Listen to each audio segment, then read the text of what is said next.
Baik, saya ucapkan selamat malam Bapak Ibu yang saya kasih di dalam nama Tuhan kita Yesus Kristus. Bagaimana kabarnya pada hari ini? Ya, saya sendiri dalam keadaan sehat dan saya harap Bapak Ibu juga dalam keadaan sehat. Sehingga malam hari ini Bapak Ibu bisa bersama-sama dengan saya untuk mempelajari firman Tuhan. Dan langsung saja saya mengajak kita untuk belajar firman Tuhan sebagai pertumbuhan, sebagai makanan rohani kita, supaya iman kita semakin hari semakin bertumbuh di dalam Kristus. Ya, kita belajar dari Lukas pasal 18 ayat 8. Lukas pasal 18 ayat 8.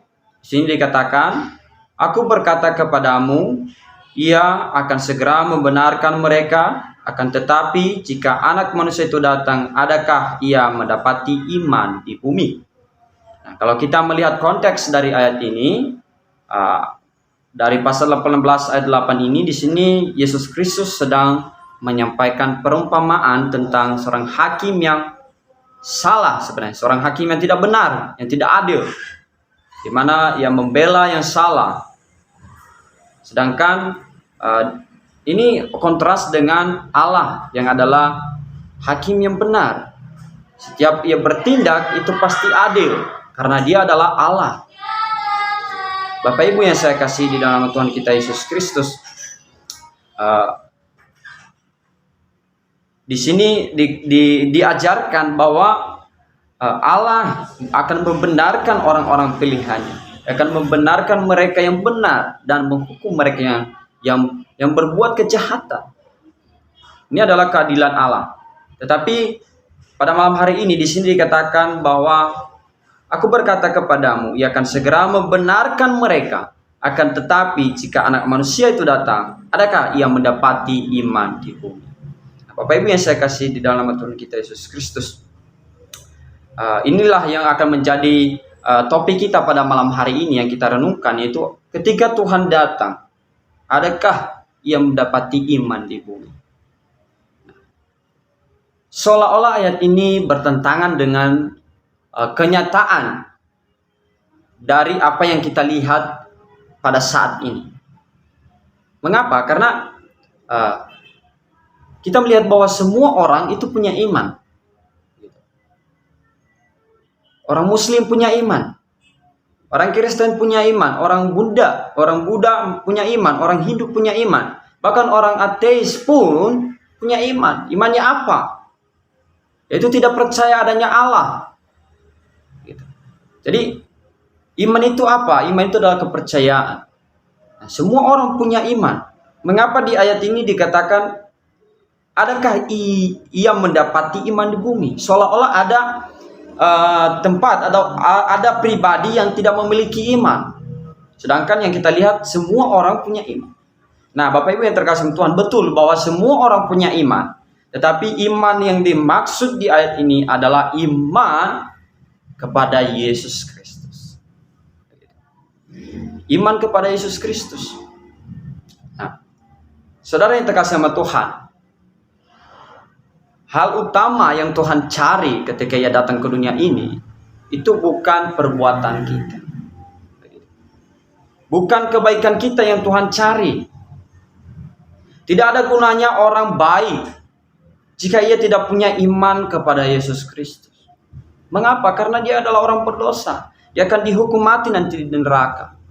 Perbuatannya yang baik tidak bisa menghapus dosanya. Tidak bisa membuat dirinya bebas dari hukuman Allah. Bapak Ibu yang saya kasih di dalam nama Tuhan kita Yesus Kristus. Tetapi yang Tuhan cari, yang utamanya adalah iman. Mengapa? Coba kita lihat Ibrani pasalnya yang ke-11. Jadi, mengapa iman yang utama yang Tuhan cari? Ibrani 11 ayat 6 saya akan baca untuk kita. Tetapi, perhatikan, tetapi tanpa iman tidak mungkin orang berkenan kepada Allah. Sebab barang siapa berpaling kepada Allah, ia harus percaya bahwa Allah ada dan bahwa Allah memberi upah kepada orang yang sungguh-sungguh mencari Dia. Jadi Bapak Ibu yang terkasih di dalam nama Tuhan kita Yesus Kristus, mengapa iman yang utama yang Tuhan cari adalah karena tanpa iman seseorang tidak berkenan kepada Allah. Kalau saya tidak beriman kepada Yesus Kristus, maka saya tidak berkenan di hadapan Allah. Oleh sebab itu, ini akan menjadi pelajaran juga untuk kita, untuk mengoreksi diri kita, apakah kita sudah punya iman. Kalau tidak, maka sebaik-baiknya kita pun, walaupun kita memberikan tumpangan kepada orang lain, menolong orang lain, jika kita tidak percaya, tidak beriman kepada Yesus Kristus, maka itu semua sia-sia. Itu Tuhan tidak memperhitungkan sebagai kebenaran yang akan membawa kita ke surga, Bapak Ibu yang terkasih Tuhan. Tetapi justru kita akan dihukum mati karena kita adalah orang berdosa. Tidak ada seorang pun yang tidak berdosa di dunia ini. Alkitab berkata bahwa ia bohong, ia berdusta kalau ia tidak berdosa. Semua orang telah berbuat dosa. Nah, Bapak Ibu yang terkasih di dalam nama Tuhan kita Yesus Kristus, malam hari ini saya mengajak kita untuk melihat iman manakah yang dimaksud Tuhan. Karena semua orang punya iman. Nah, Bapak Ibu yang saya kasih di dalam nama Tuhan kita Yesus Kristus, iman kepada Yesus Kristus itu adalah iman yang benar. Tetapi persoalannya adalah, apakah semua yang mengaku-ngaku dirinya pengikut Kristus, orang Kristen, punya iman yang benar? Jelas jawabannya tidak, Bapak Ibu yang terkasih Tuhan. Ada banyak orang Kristen yang tidak tahu apakah sebenarnya imannya ini menyelamatkan dia. Apakah imannya ini bisa meyakinkan dia bahwa dia pasti masuk surga jika ia mati. Banyak orang yang tidak yakin, Bapak Ibu yang terkasih Tuhan. Itu karena mereka tidak memiliki iman yang benar. Mereka hanya mengikut-ikut saja, menjadi orang Kristen KTP, saya katakan. Tapi Bapak Ibu yang saya kasih di dalam Tuhan kita Yesus Kristus, iman yang benar adalah iman yang sesuai Alkitab. Jadi, iman kepada Yesus Kristus dan sesuai Alkitab. Kenapa? Karena Paulus sendiri berkata bahwa di dalam Roma pasal 10 ayat 2, saya akan baca untuk kita. Kita melihat bahwa banyak orang yang sungguh-sungguh melayani Tuhan bahkan. Mereka berkata bahwa dia adalah pengikut Kristus. Dia melayani Tuhan dengan sungguh-sungguh. Tetapi apa kata Paulus di dalam Roma pasal 10 ayatnya yang kedua, di sini dikatakan, sebab aku dapat memberi kesaksian tentang mereka bahwa mereka sungguh-sungguh giat untuk Allah, tetapi tanpa pengertian yang benar. Jadi Bapak Ibu yang terkasih sama Tuhan, ternyata ada orang yang sungguh-sungguh melayani Tuhan, yang mengaku dirinya orang Kristen, pengikut Kristus, tetapi tanpa pengertian yang benar. Nah, oleh sebab itu, iman yang benar adalah iman yang sesuai Alkitab. Dari sinilah iman itu bisa bertumbuh, yaitu dari pendengaran akan Alkitab, pendengaran dari firman Kristus, seperti di dalam Roma pasal 10 ayat 17 kalau Bapak Ibu baca. Dikatakan bahwa iman timbul dari pendengaran, dan pendengaran akan firman Kristus.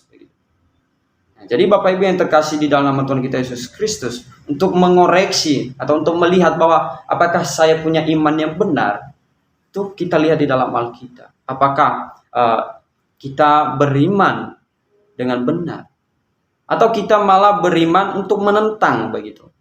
Karena justru karena kita tidak punya pengertian yang benar, maka apa yang kita lakukan sebenarnya adalah bertentangan dengan sifat Tuhan. Kita menentang kebenaran, Bapak Ibu yang terkasih sama Tuhan.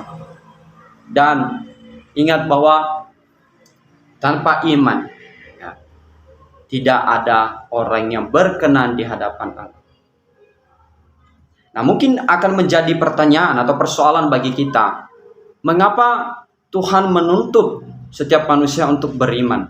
Mengapa Tuhan menuntut setiap orang untuk percaya kepada Dia? Gitu. Mengapa Bapak Ibu yang terkasih di dalam nama Tuhan kita Yesus Kristus? Jawabannya adalah karena kita adalah orang berdosa. Saya adalah orang berdosa. Saya adalah manusia yang sudah jatuh ke dalam dosa dan yang pantas dihukum mati. Tetapi Allah menggantikan posisi saya dihukum mati di atas kayu salib. Dia menjadi juru selamat bagi semua manusia. Oleh sebab itulah alasan kita mengapa kita percaya kepada Yesus Kristus. Itulah alasan mengapa Allah menuntut kita supaya kita percaya kepadanya, supaya kita memperoleh hubungan yang baik, bahkan berdamai dengan Bapa, karena kita sudah memiliki hubungan yang buruk karena dosa. Tetapi melalui Yesus Kristus, melalui juru selamat, kita akhirnya berdamai dengan Allah Bapa. Kita memiliki hubungan yang baik dan kita pasti akan bersama-sama dengan Dia ketika kita mati. Bapak Ibu yang terkasih Tuhan. Nah, Bapak Ibu yang saya kasih di dalam nama Tuhan kita Yesus Kristus, maka oleh sebab itu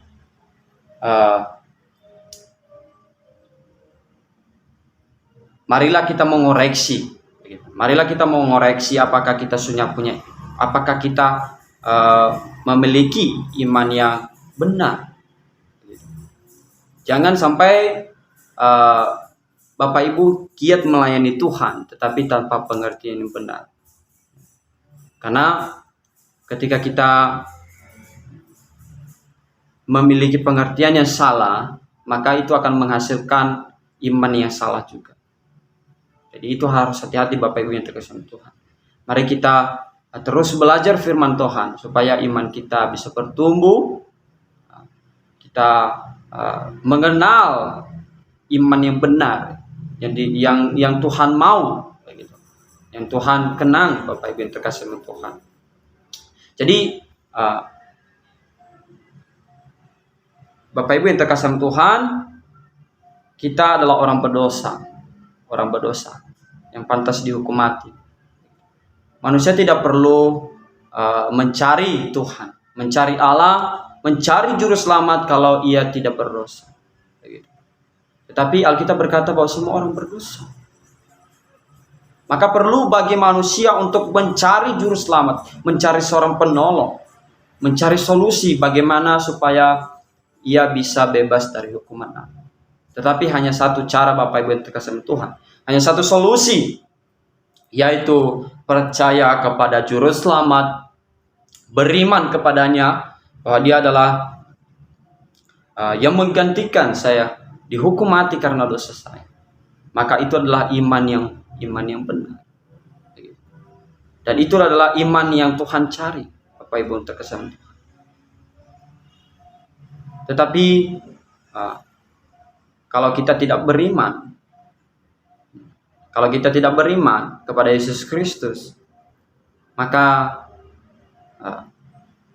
kita akan dihukum mati. Bapak Ibu terkasih, kita akan dihukum mati. Sebaik-baik apapun seseorang, jika ia tidak punya iman, jika ia tidak memiliki iman yang benar, maka bagi Allah semua yang dilakukannya itu adalah seperti kain kotor. Sama seperti yang sudah dikatakan dalam Yesaya. Ya, ketika Yesaya berkata bahwa segala kesalehan kami itu seperti kain kotor. Karena dosa, Bapak Ibu terkasih Tuhan. Dosa. Tapi ketika kita beriman kepada Yesus Kristus, maka dosa kita selesai. Sudah diselesaikan oleh Yesus Kristus di atas kayu salib. Maka di mata Tuhan kita adalah orang-orang yang benar. Kita adalah orang kudus. Walaupun kita masih hidup di dunia ini dan kemungkinan besar kita akan jatuh, bahkan nyatanya kelihatan bahwa kita terus jatuh ke dalam dosa.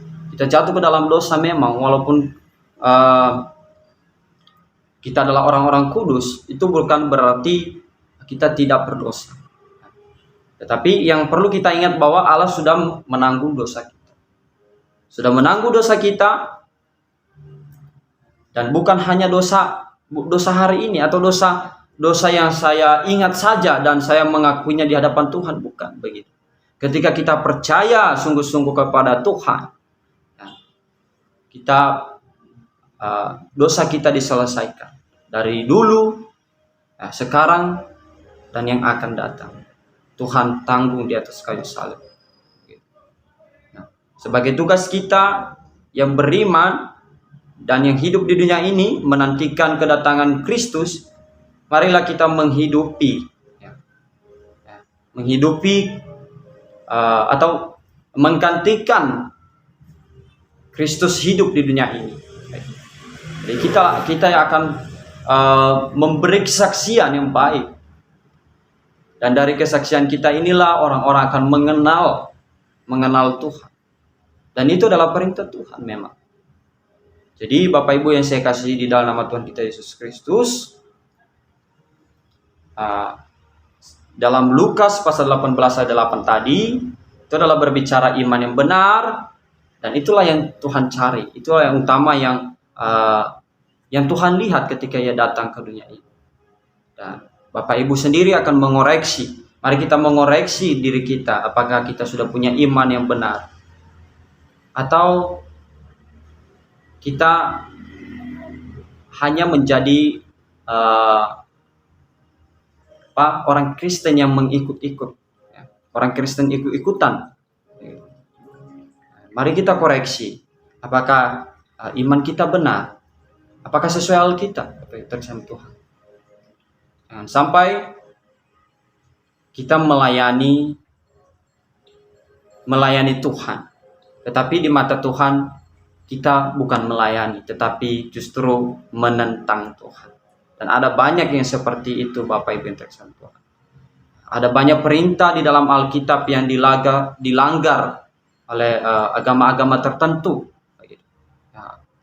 khususnya di dalam kalangan orang Kristen. Dan itu artinya bahwa orang itu tidak memiliki pengertian yang benar. Karena seandainya memiliki pengertian yang benar, ia akan menolak hal demikian, ia akan meninggalkan hal demikian. Jadi Bapak Ibu yang saya kasih nama Tuhan, cukup sekian firman Tuhan yang saya bisa bagikan kepada kita pada malam hari ini.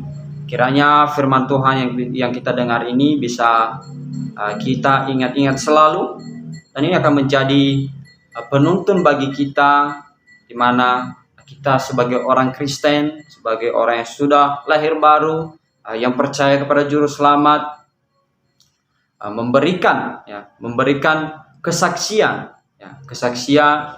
yang baik, supaya orang-orang di sekeliling kita pun mengenal Tuhan melalui kita, melalui kesaksian kita. Dan itu yang Tuhan harapkan, itu yang Tuhan inginkan orang percaya lakukan. Jadi Bapak Ibu yang terkasih Tuhan, kiranya firman Tuhan ini bisa memberikan pertumbuhan kepada iman kita.